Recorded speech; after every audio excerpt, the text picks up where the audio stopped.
Hi, I'm Jordan Mechner. Way back in the 80s, I made a game for the Apple II called Karateka.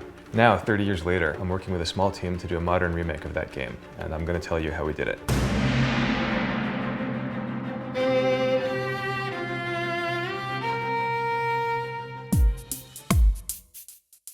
Music in 1982 was not a big part of games. I knew from early Disney animation and silent movies how important music was to tell a story and make it emotional. But I wasn't a musician.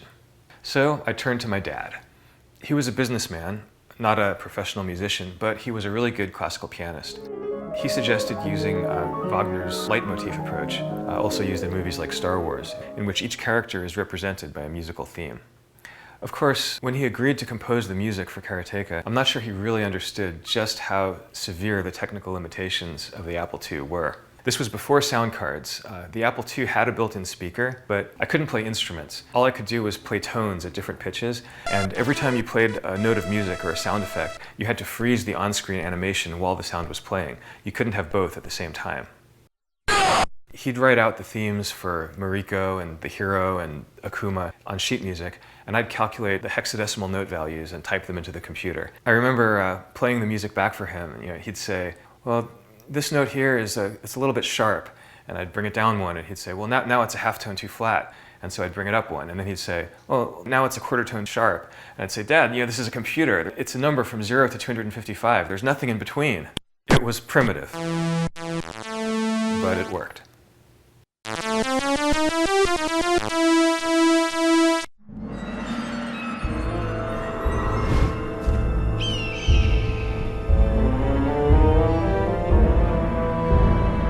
Fans of the original game will notice several themes making an appearance in the remake. And it's very easy to do that because, frankly, the music written for the original game was very good.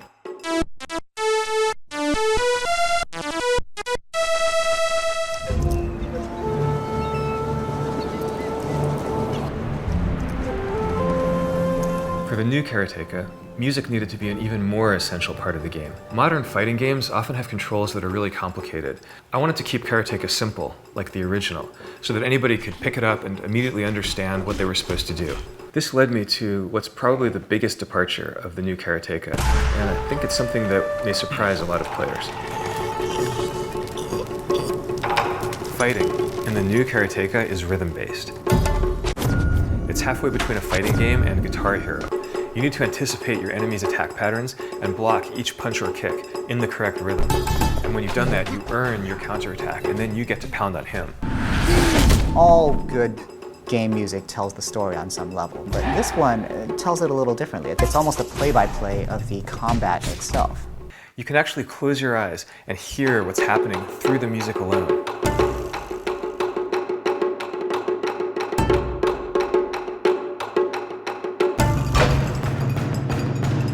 In terms of how you create a score like this, I pulled together some of the best musicians around who play traditional Japanese instrumentation.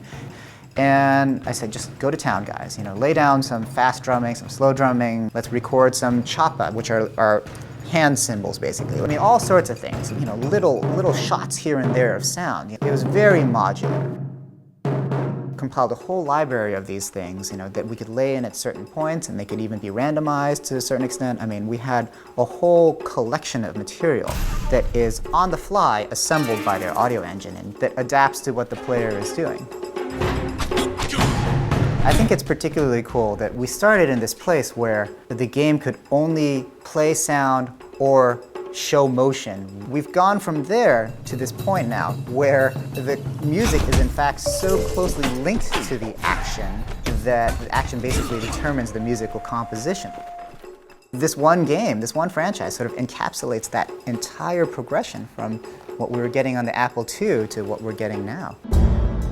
Music and animation are really important to the game experience, but ultimately a game is about playing, that challenge that makes you want to keep trying and not give up.